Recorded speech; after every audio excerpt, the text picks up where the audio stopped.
불빛 없는다고 찾는 물이 많구나. 우리 작은 불을 켜서 험한 바다 비추세.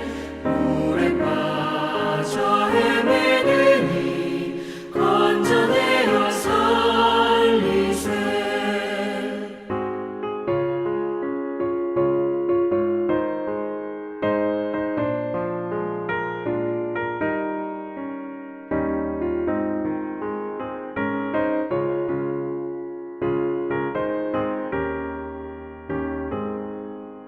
너의 등불도 두어라. 거친 바다 비춰라. 빛을 찾아 헤매느니 생명선을 건져라. 우리 작은 불을 켜서 험한 바다 비추세.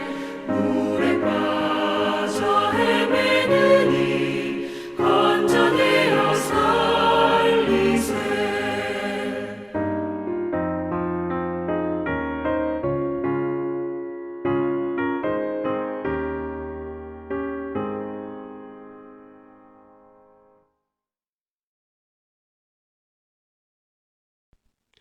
오늘 하나님 앞에 나오신 성도님들을 예수님의 이름으로 환영하고 축복합니다. 오늘 저희가 함께 보실 말씀은 예레미야서 29장을 다시 한번 보도록 하겠습니다. 예레미야서 29장 1절로부터 10절과 그리고 16절로부터 19절 그리고 24절로부터 31절 말씀입니다. 제가 받들어 읽도록 하겠습니다. 선지자 예레미야가 예루살렘에서 이 같은 편지를 느부갓네살이 예루살렘에서 바벨론으로 끌고 간 포로 중 남아있는 장로들과 제사장들과 선지자들과 모든 백성들에게 보냈는데, 그때는 여고니아 왕과 왕후와 궁중 내시들과 유다와 예루살렘의 고관들과 기능공들과 토공들이 예루살렘을 떠난 후라. 유다 왕 시드기야가 바벨론으로 보내 바벨론의 왕 느부갓네살에게로 가게 한 사반의 아들 엘리사와 힐기야의 아들 그마리아 편으로 말하되, 만군의 여호와 이스라엘의 하나님께서 예루살렘에서 바벨론으로 잡혀가게 한 모든 포로에게 이와 같이 말씀하시니라. 너희는 집을 짓고 거기서 살며 텃밭을 만들고 그 열매를 먹으라. 아내를 맞이하여 자녀를 낳으며 너희 아들이 아내를 맞이하여 너희 딸이 남편을 맞아 그들로 자녀를 낳게 하여 너희가 거기에서 번성하고 줄어들지 아니하게 하라. 너희는 내가 사로잡혀가게 한 그 성읍의 평안을 구하고 그를 위하여 여호와께 기도하라. 이는 그 성읍이 평안함으로 너희도 평안할 것임이라. 만군의 여호와 이스라엘의 하나님께서 이와 같이 말하노라. 너희 중에 있는 선지자들에게와 점쟁이에게 미혹되지 말며 너희가 꾼 꿈도 고지 듣고 믿지 말라. 내가 그들을 보내지 아니하였어도 그들이 내 이름으로 거짓을 예언함이라. 여호와의 말씀이니라. 여호와께서 이와 같이 말씀하시니라. 바벨론에서 70년이 차면 내가 너희를 돌보고 나의 선한 말을 너희에게 성취하여 너희를 이곳으로 돌아오게 하리라. 16절입니다. 다윗의 왕자에 앉은 왕과 이 성에서 사는 모든 백성 곧 너희와 함께 포로되어 가지 아니한 너희 형제에게 여호와께서 이와 같이 말씀하셨느니라.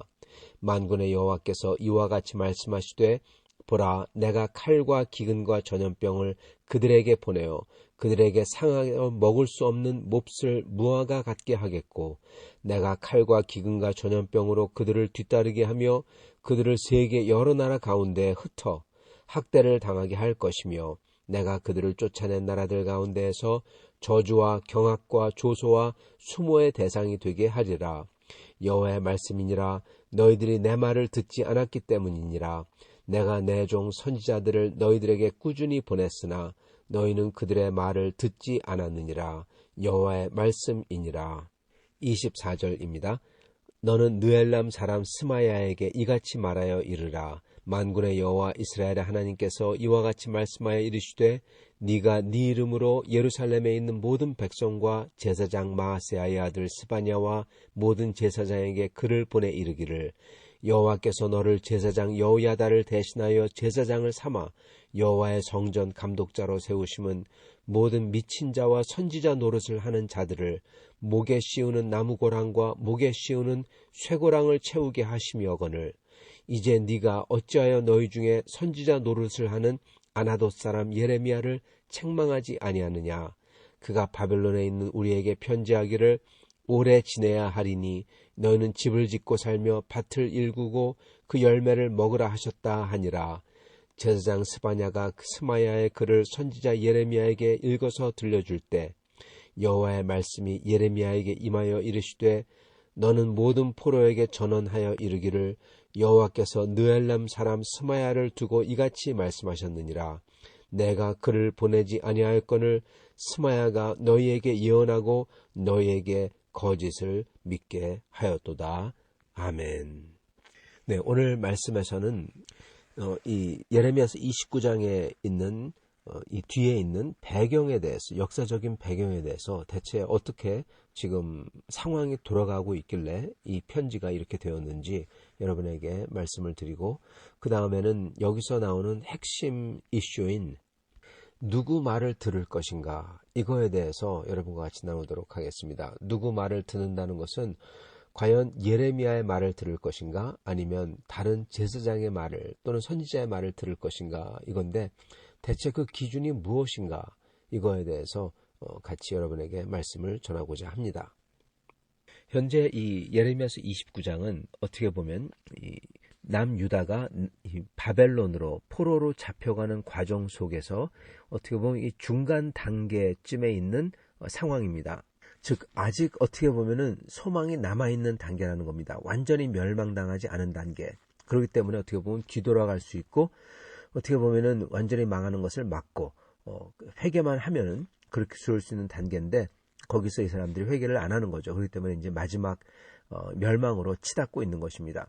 이 남유다의 멸망은 좀 한꺼번에 된 게 아니라 좀 이렇게 단계적이었습니다.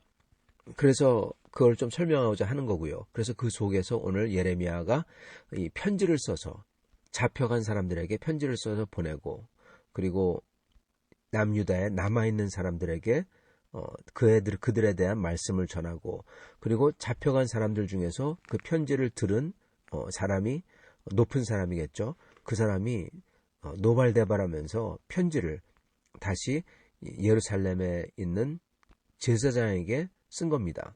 대제사장에게 쓴 거죠. 그리고 그 대제사장이 예레미야에게 그 편지를 읽어줍니다. 아마도 그 사람은 예레미야와 적어도 예레미야를 좋게 생각하는 대제사장이었던 것 같습니다.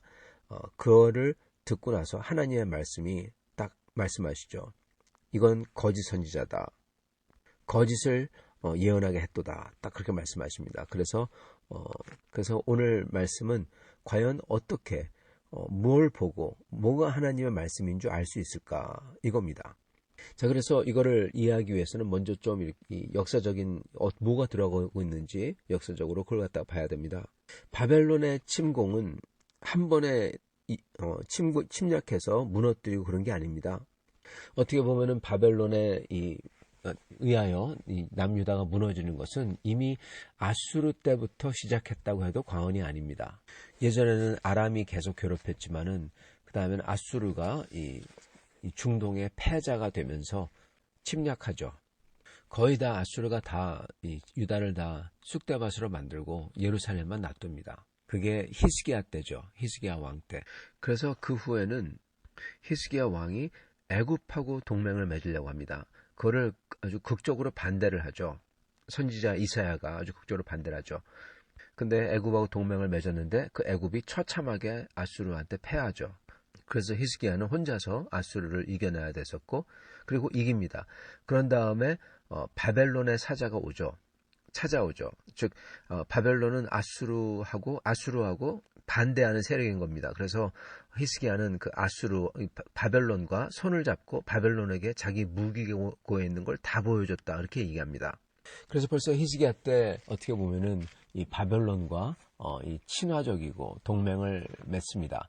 그래서 그의 아들, 아들의 아들이죠. 그 요시야 때 벌써 유다는 바벨론과 굉장히 친화적으로 동맹을 맺었던 것 같습니다. 동맹 정도는 아니지만 그래도 바벨론하고 친화적이었었고, 그리고 새로운 강자인 바벨론을 견제하려고 했던 세력이 애굽입니다. 그래서 애굽이 이 유다를 보면서 유다가 바벨론 쪽으로 기운 것을 보고 유다를 치러 애굽이 올라옵니다. 그때 요시야 왕이 애굽과 전투하다가 전사합니다. 그래서 애굽은 요시야 왕 대신에, 자, 이제부터는 예레미야가 활약하는 시대입니다. 여호야김이라는 왕을 세웁니다. 그러면 이제 바벨론이 가만히 있질 않죠. 바벨론이 그래서 쭉 쳐들어와서 유다는 놔두고 먼저 애굽으로 쳐들어갑니다. 그래서 애굽을 아주 격파합니다. 그런 다음에 이제 남유다로 쳐들어오죠. 이게 1차 침공이었습니다. 이때 이 여호야김은 아마 사자를 보내서 바로 바벨론에게 항복을 하고, 원래 우리는 애굽과 적이었습니다. 애굽이 저희 아버지를 죽였습니다. 쉽게 얘기하면 그렇게 써있진 않지만은 그런 식으로 아마 얘기하면서 우리는 원래부터 할 수 없이 이 애굽의 밑에 들어갔지만은, 그렇지만 우리는 바벨론을 좋아합니다. 왜냐하면 히스기야 때부터, 그리고 요시야 왕도 바벨론과 동맹을 맺다가 애굽하고 전투하다가 전사했잖아요. 아마 그래서 그거를 믿고 바벨론은 적대적으로 하지 않고 가는데, 그래도 갈 때 많은 선물을 받고, 소위 선물이지만 많이 가져가고, 그리고 이때 아주 귀족들도 어떻게 보면은 그 동맹의 볼모로서 데려갑니다. 그 중에 하나가 다니엘이었던 것 같습니다. 그리고 그 바벨론에게 충성을 하는 걸로서 조공을 바치기로 했던 것입니다. 그런 다음에 3년 동안 조공을 바치다가 여호야김이 눈치를 보다가 바벨론이 애굽한테 전투에서 졌다라는 소식을 듣게 됩니다. 그게 사실인지 아닌지는 잘 모르겠어요. 여하튼 그 소식을 듣고 여호야김은 더 이상 조공을 바치지 않습니다. 즉 배신을 한 겁니다. 서로 이 언약을 맺었는데 이 언약을 폐기하고 이제 바벨론을 적대하겠다, 이렇게 된 거죠. 바벨론의 세력이 약해진 것 같이 보이니까 이럴 때 어떻게 하겠습니까? 분노하죠. 그래서 바벨론은 대군을 이끈고 느부갓네살이 직접 쳐들어 내려옵니다. 이게 2차 침공입니다. 이때도 처참했지만, 그렇지만 이거는 3차보다는 훨씬 더 처참하지 않았습니다.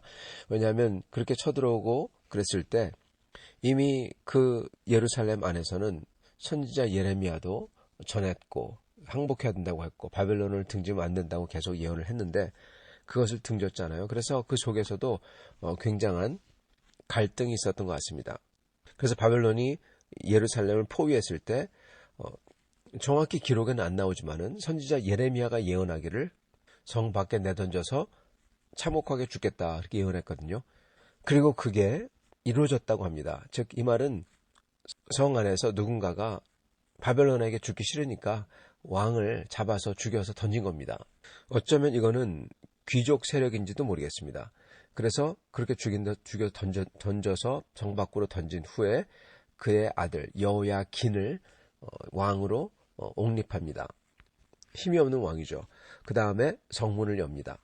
자, 적어도 이러한 제스처를 보였기 때문에 완전히 크게 벌하거나 크게 유린당하지 않습니다. 그 대신에 이번에는 엄청나게 다 그냥 가져가 버립니다. 많은 사람들, 10,000명이 넘게 다 데려가고, 포로로 데려가고, 그게 바로 오늘 예레미야서에 나왔던 그 바벨론으로 잡혀간 사람들에 대해서 하나님의 생각이 축복이고 재앙이 아니다.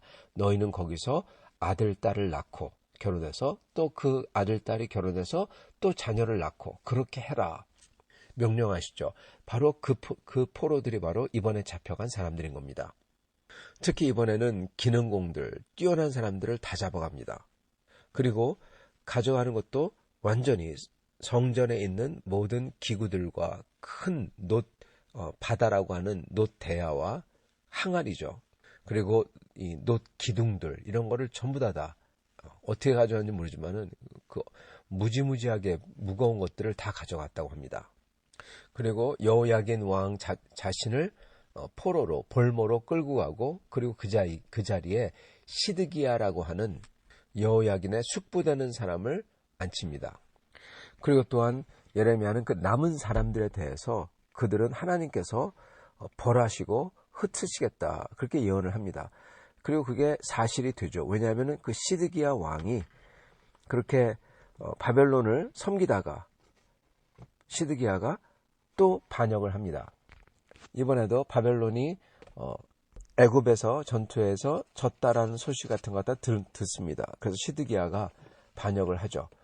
이때 예레미야가 예언하고, 그러면 안 된다고 하고, 그리고 앞으로도 이제 예레미야서에 나오겠지만은 그 왕 앞에 가서 간언하고, 자기의 종 바룩을 보내서 간언하고, 그때 왕은 그 예레미야가 쓴 거를 갖다가 칼로 하나하나씩 다 베어나가죠. 들으면서 불태우고.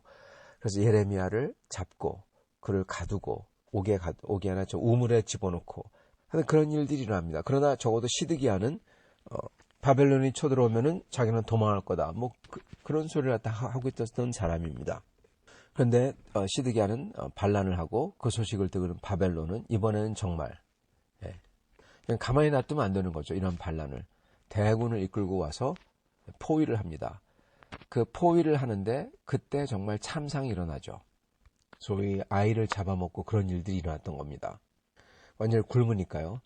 그런 다음에 결국 바벨론은 성을 무너뜨리고 쳐들어와서 성전을 다 불태워버리고, 근데 왕은 그래서 무너진 성전 사이로 밤새 도망을 해버리죠. 근데 끝까지 쫓아가서 거의 애굽까지 쫓아가서 그를 잡아서 데려와가지고 그의 눈에 보는 앞에서 시드기야의 아들들을 칼로 쳐 죽이고, 그의 두 눈을 뽑고 그를 바벨론으로 끌고 가서 거기서 시드기야는 죽게 됩니다. 이러한 상황, 이게 3차 침공이죠. 이러한 상황 속에서 지금 예레미야가 전하는 말씀은 바로 2차 침공, 여호야김이 죽고 여호야긴을 데려가고 그리고 시드기야를 왕으로 앉힌 그때 전했던 말씀이 바로 오늘 말씀인 것입니다. 그리고 그때 예레미야는 편지를 써서 잡혀간 사람들을 위로하고 그들을 믿음을 북돋고 그들을 소망을 주는 말씀을 썼던 겁니다. 그런데 그 대신에 남아있는 사람들에 대해서는 하나님께서 세계 각지에 흩으신다, 그리고 그들에게는 재앙이 기다린다, 그렇게 말씀을 전했던 겁니다. 그 이유는 하나님의 말씀은 불순종했기 때문에, 선지자의 말을 듣지 않았기 때문에 라고 오늘 말씀하죠. 즉 선지자 예레미야를 말을 듣지 않고 이제 바벨론에게 또 배신할 거니까, 그리고 계속 하나님에게 불순종을 하니까 결과는 그렇게 된다는 겁니다. 그거를 미리 예언했던 것입니다. 그리고 잡혀갔던 사람에게는 오히려 하나님의 축복이 기다리고 있다고 했던 것이고요. 정말 그렇게 되니까요. 왜냐하면 그들은 선지자 예레미야의 말씀을 듣고 비록 잡혀갔지만 그 바벨론 안에서 순응하고, 반대로 남아있던 사람들은 예레미야의 말을 듣지 아니하고 대적하고, 왜냐하면 결국 가서 그들 마음속에는 유다주의, 즉 유대 나라가 하나님 나라다, 유대 나라가 절대적이다, 성전이 절대적이다, 거기 하나님이 산다, 그리고 바벨론은 하나님께서 다 파괴할 거다, 무너뜨릴 거다, 그랬던 것입니다. 그렇기 때문에 바로 28장, 오늘 29장인데 그 전장에 나왔던 하나니아라는 선지자가 2년 안에 다 원상복구된다, 다 사람들도 돌아오고 성전의 기구들도 다 원상복구된다, 이런 소리를 했던 겁니다. 하나님께서는 아니다, 그거 거짓말이다. 하나님 그 성전이 무너지길 원하는 거예요. 왜냐하면 그 성전을 하나님의 계신 곳으로 삼고, 그리고 그거를 자기들이 컨트롤함으로써 성전을 자기들이 주물르는 거지 않습니까? 즉 하나님을 자기들이 주물르는 겁니다. 즉 하나님을 이용해서 자기들이 하나님을 사용하고, 그리고 자신들이 하나님 위에, 머리끝 위에 서는 거죠. 여러분, 그게 바로 우상숭배입니다. 그래서 하나님은 선지자 이사야 때부터 제발 그 성전 문을 닫으라고, 성전이 도적의 구렬로, 도적들의 소굴로 변했다고, 예레미야도 그 성전은 하나도 남지 않고 다 파괴된다고 그랬던 것입니다. 그래서 그런 생각을 가지고 있었던 사람들이기 때문에 선지자의 말을, 하나님의 말씀을 듣지 않는 것이고, 그리고 우상숭배자들이고, 그러므로 그들은 끝까지 말을 듣지 않기 때문에 그들에겐 재앙이 기다렸던 것입니다. 반대로 비록 잡혀가긴 했지만은 거기서 하나님을 믿고 하나님을 의지했던 사람들은 그들에게는 오히려 축복이 기다리고 있다는 거죠. 그리고 결국 가서는 하나님께서는 70년 후에 그 회복을 생각하고 있으셨던 겁니다. 그래서 바벨론에서 살라, 즉 이 말씀인즉슨 유대 나라가 하나님 나라가 아니다. 바벨론을 위해서 기도하라. 바벨론이 잘 되도록 기도하라. 그렇게 말씀을 전하시잖아요. 그래야 너희가 잘 된다. 너희도 그 속에 있는 너희도 그 나라에 있는 너희도 잘 될 거다. 왜 70년 후에 돌아오게 하시냐? 그 유대주의가 그 성전 제일주의와 유대민족 최고주의 그리고 유대 나라가 하나님 나라 이거를 부수고 이게 쉽게 하신 다음에 겸손하게 만든 다음에 그게 아니다. 나는 너희가 있는 곳에 내가 있다. 그거를 가르쳐주기 위함인 것입니다. 그리고 70년 후에 다시 회복해 하신 것은 하나님을 제대로 예배드리고 그리고 하나님께서 다윗에게 약속하셨던 그 약속을 지키기 위해서 하신 것이죠. 그게 바로 2년에 회복이 된다와 70년 후에 회복이 된다의 차이였던 것입니다. 2년 후 회복된다는 그 하나니아 같은 사람들은 유다주의, 즉 유대 나라가 하나님 나라요, 성전이 하나님의 성전이요, 하나님이 계신 곳이요, 그리고 그거는 절대적이다. 그러니까 이거 다 회복된다. 2년 안에 다 된다. 이랬던 겁니다. 근데 그게 아니라 하나님의 백성이 계신 곳에 하나님이 같이 계시다. 즉 거기가 성전이다. 그리고 유대 나라가 절대적이 아니라 바벨론을 위해서 기도하라. 바벨론이 잘 되도록 해라. 즉 유대 나라가 절대적이 아니라는 겁니다. 그거를 가르쳐 주시고자 했던 게 바로 예레미야였고 하나님이셨던 것입니다. 자, 여기서 이제 중요한 것은 과연 어느 것이 하나님의 말씀인지, 참된 하나님의 말씀인지 알 수 있는가, 이것입니다. 선지자 예레미야도, 그리고 가짜 선지자 하나냐와, 그리고 대제사장, 바벨론에 잡혀간 대제사장 느헬렛 사람 스마야, 그의 말 누가 맞는지 어떻게 아느냐는 겁니다. 그 차이는 첫째, 하나님의 다른 말씀을, 하나님의 뜻을 지키면서 그 계시를 전하느냐, 아니면은 말씀을 안 지키면서 전하느냐입니다. 예레미야는 하나님의 뜻을 지키라고 그랬죠. 예배도 필요 없고 계시도 필요 없고 먼저 하나님의 뜻을 지키라고 그랬습니다. 그래서 회개하라고 그랬죠. 회개한 다음에 하나님을 섬기라고 그랬습니다. 그리고 예배도 드리고, 하나님께서는 하나님의 뜻을 안 지키면서 예배 드리는 거 역겹다고 그 예배당 문을, 그 성전 문을 아예 닫아버리라고 말씀하셨죠. 그래서 회개가 없는 예배, 즉 하나님의 뜻을 지키고자 돌이켜서 하나님의 뜻을 지키지 않는 그러한 예배나 종교 행위는 아무짝에도 쓸모가 없는 것입니다. 참된 계시는 그렇게 하나님의 뜻을 지키면서 예배하거나 계시를 받거나 말씀을 받거나 그런 게 진짜 예배고 진짜 계시인 겁니다. 즉 예레미야는 이들에게 회개를 촉구했죠. 유다 백성들에게요. 그러나 이 가짜 선지자들과 그리고 제사장들은 여러분 회개를 촉구하지 않았습니다. 그들은 뭐라고 합니까? 하나님은 사랑이다. 걱정 마라. 회개하라고 하지 않았어요. 하나님은 사랑이다. 2년 안에 회복한다. 가짜 선지자 하나냐였죠. 그리고 제사장들은 그들은 권력을 가졌기 때문에 우상 숭배하는 사람들이나 특히 성벽 밖에서 인신공양을 드리는 사람들을 제지하고 그들을 정죄할 힘이 있었는데도 불구하고 아무 소리 안 합니다. 그게 그들의 참된 하나님의 뜻을 받드는 거고 회개죠. 그건 안 하면서 예레미야가 백성들을 낙심케 하고 바벨론에게 항복하라고 한다고 하나님의 뜻이 아니라고 합니다. 여러분, 그렇기 때문에 회개를 안 하는 사람들과 하나님의 뜻을 지키지 않는 사람들의 말은 사실 들을 필요가 없는 것입니다. 그게 가짜 계시인 겁니다. 진짜 계시는, 진짜 하나님의 말씀은 하나님의 뜻을 지키며 회개하며 그러는 사람들이 전하는 말씀이 그게 진짜 하나님의 말씀인 것입니다. 두 번째 차이는, 다른 점은요, 그 하나님 말씀 내용에 또한 하나님 말씀을 말하는 데 있어서 과연 하나님 말씀만 전하냐, 아니면은 다른 사상, 이념, 자신의 이득 이런 걸로 오염이 됐냐 아니냐, 이걸 봐야 되는 것입니다. 선지자 예레미야가 전했던 말씀은 그 어떤 걸로도 오염되지 않았습니다. 반면에 이 가짜 선지자와 가짜 제사장이 전했던 말은, 특히 제사장 같은 경우는 자기의 이해관계가 충돌합니다. 즉 그들은 신전이 제대로 돼야지 자기의 권력이 잡혀요. 그리고 바벨론을 섬긴다는 것은 자기의 권력이 무너지는 걸 뜻합니다. 그렇기 때문에 그거 못하라고, 그런 말 하지 말라고 입을 막으라고 입을 틀어막는 것입니다. 자기의 권력이 무너지고 누수가 될까 봐. 예레미야 그런 거 하나도 없습니다. 어차피 권력 없어요. 하나냐 같은 경우는 2년 안에 성전이 회복된다 그러죠.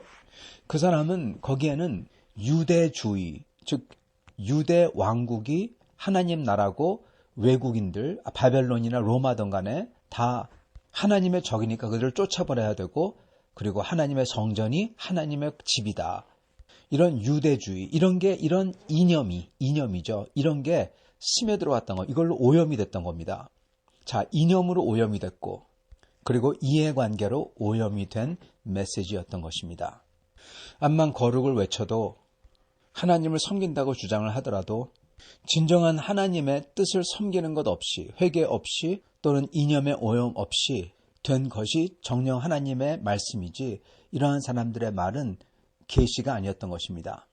예를 들어서 요즘에도 여러분, 암만 정의를 외치고 그래도 하나님의 뜻은 무엇입니까? 거룩한 거죠. 그런데 만약에 동성애와 그런 사람들을 소위 소수자라고 정의를 해야 된다고 그 사람들 갖다가 옹호하고 그거에 대해서 아무 소리 안 하면서 정의를 외친다면 그거는 가짜 하나님의 뜻인 겁니다.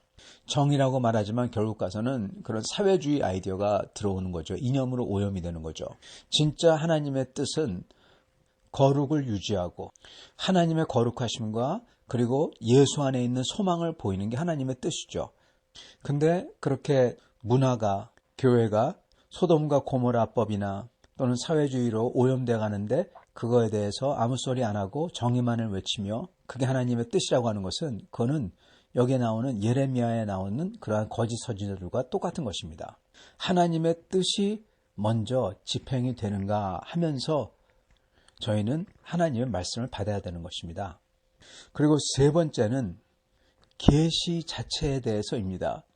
여러분, 계시에는요, 계시라는 것 자체가 하나님의 영원하신 뜻이고 모든 백성에게, 모든 인간에게 향하신 하나님의 뜻입니다. 그 뜻에는 일반 계시, 즉 모든 믿는 사람이든 구원받지 못하는 사람이든 전부 다에게 향하신 하나님의 뜻이 있고, 그 중에서 특별히 구원받는 사람에게 해당하는 또한 하나님의 특별 계시, 하나님의 특별하신 뜻이 있어요. 그러나 둘 다 일반 계시든 특별 계시든 그게 특징이 있는데, 첫 번째는 보편성이라는 것입니다. 보편성이 무슨 얘기냐? 이거는 유대인에게도, 그리고 우리에게도, 그리고 지금 석기 시대를 살고 있는, 예를 들어서 인도양에 있는 어떠한 섬에 있는 토인들에게도 적용되는 똑같은 뜻이어야 된다는 겁니다. 근데 예를 들어서 누가 하는 말이, 마지막 때 너무나 급해서 주님이 이 말씀을 주신다, 뭐 그러면서 계시하는 사람들 있죠. 계시라고 얘기하는 사람들 있죠. 그러한 계시는 여러분, 아까 말씀드렸던 인도양의 그 작은 제도에 있는 사람들에게는 해당이 안 되는 겁니다. 그러니까 그 계시가 아닌 겁니다. 그리고 첫 번째는 보편성입니다. 두 번째는 여러분 절대성 또는 영속성입니다. 이게 무슨 얘기냐? 중세 시대 사람이나 오늘 우리에게나 1000년 후의 사람에게도 이게 똑같이 적용이 되고 이 사람들이 똑같이 지켜야 되는 겁니다. 근데 아까 말씀드렸던 것처럼 하나님이 너무 급해서 현재 우리에게 주시는 특별한 계시다, 이런 거는요, 여러분 중세시대 사람에게는 아무 소용이 없어요. 1000년 후에는 아무 뜻도 없어요. 심지어 이게 예언한 게 이루어진다고 하더라도 그거 계시 아닌 겁니다. 트럼프 대통령에게 총알이 귀를 스치는 걸 봤다, 그런 것도 여러분 계시 아니에요. 일어났어요. 근데 성경이 뭐라고 합니까? 신명기 13장 1절부터 3절을 보면요, 거짓 선지자가 꿈과 기적을 말하고 그게 이루어지더라도 그렇게 얘기합니다. 그를 따라가지 마라. 즉 거짓 선지자들이 꿈과 예언 보고 이루어진다는 겁니다. 근데 그게 중요한 게 아니라는 거예요. 오늘 29장 9절에도 내가 그들을 보내지 아니하였어도 그들이 내 이름으로 거짓을 예언함이라. 예언을 해요. 즉 그들은 꿈과 뭔가를 보고 뭔가를 들었다는 겁니다. 근데 그게 하나님께 아니에요.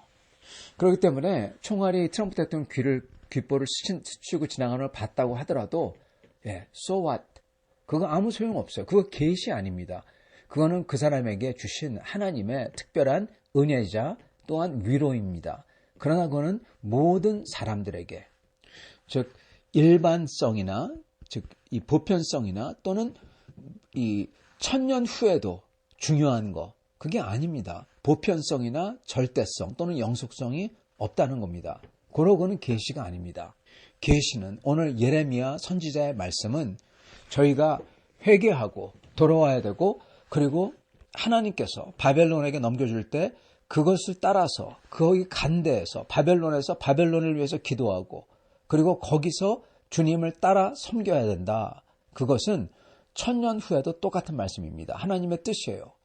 하나님의 백성이 있는 곳에 하나님이 같이 계시고, 저희는 저희가 속한 나라와 사회를 위해서 기도하고 그것에서 빛과 소금처럼 살아야 된다. 하나님의 영원한 뜻입니다. 고로 그게 계시인 것입니다.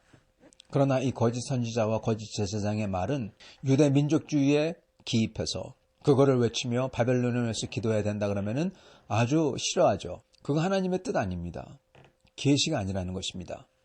그러면서 정작 예루살렘 성벽 밖에서 일어나고 있는 인신공양 같은 거는 멈추지 않고 얘기도 안 해요. 하나님의 뜻을 지키지 않습니다. 그러면서 하나님의 계시를 운운해요. 그거 하나님의 계시 아니라는 것입니다. 그러므로 정리하자면 뭐가 하나님의 뜻인지 아닌지 지금 선지자 예레미야가 말씀을 전하고 있고, 거짓 선지자 하나냐와 그리고 잡혀간 대제사장 스마야가 막 말하고 있죠. 어느 게 옳은지 알려면 첫째, 누가 하나님의 뜻을 지키고 행하고 있는가, 하나님의 법도를 행하고 있는가, 그걸 봐야 된다는 겁니다. 정의, 사랑 운운하는 거, 좋은 미사 오고 따뜻하고 우리가 그들을 아껴줘야 되고 그런 거 말만 좋습니다. 그러나 진짜로 행하고 있는 게 뭔지 봐야 된다는 거고, 그 행할 때 거기에 하나님의 뜻, 즉 십계명에 나오는 그 뜻과 하나님이 원하시는 그 원칙들이 지켜지고 있냐, 이걸 먼저 봐야 된다는 겁니다. 오직 그러한 하나님의 공의가 세워질 때 비로소 사랑이 성립이 되는 것입니다. 거룩한 사랑이, 진짜 사랑이요. 그래서 누가 하나님의 뜻을 행하고 있나 봐야 되고, 그리고 그 하나님의 뜻을 행하면서 말씀을 전하는 게 그 진짜 하나님의 말씀이고, 두 번째는 여기에 개인의 이해나 사적 이해나 또는 이념이나 사상이 오염되어 있는지, 아니면은 오직 하나님의 뜻만을 전하고 있는지 봐야 된다는 것입니다. 오직 하나님의 뜻만이 전해져야 되는 것입니다. 그리고 세 번째는 그 내용 자체가 거기에 영원한 하나님의 뜻, 절대성과 그리고 모든 사람에게 향한 하나님의 뜻, 보편성, 이게 있냐 없냐를 봐야 된다는 것입니다.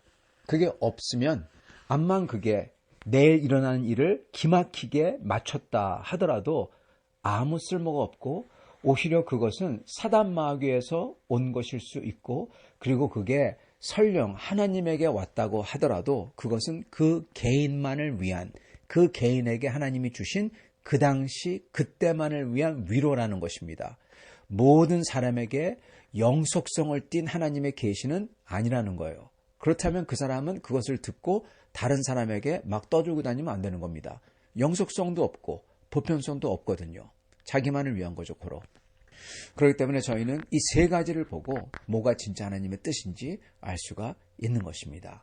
사랑하는 성도 여러분, 이 모든 것을 보편성을 띠고 영속성과 절대성을 띤 참된 하나님의 계시는 성경 말씀 계시인 것입니다. 다른 것은 다른 예언이나 다른 꿈이나 그거 들을 필요도 없고 들어서는 안 되는 겁니다. 그리고 우리가 정녕 하나님의 뜻을 증거하는 사람이 되려면 우리도 하나님의 뜻을 지키면서 하나님의 계시를 증거해야 되는 것입니다. 하나님의 뜻을 안 지키면서 증거하면은 뜻이 하나님의 이 계시가 여러분 무효화가 되는 거예요. 왜냐하면 하나님의 뜻을 안 지키거든요. 즉 거짓 선지자처럼 돼버리는 겁니다. 그렇기 때문에 오늘은 항상 하나님의 뜻을 지키며 그 예수 그리스도의 그분 안에 있는 저희의 소망과 하나님의 사랑을 증거해야 될 것입니다. 이렇게 사시는 여러분과 저가 되기를 축원합니다. 같이 기도하시겠습니다.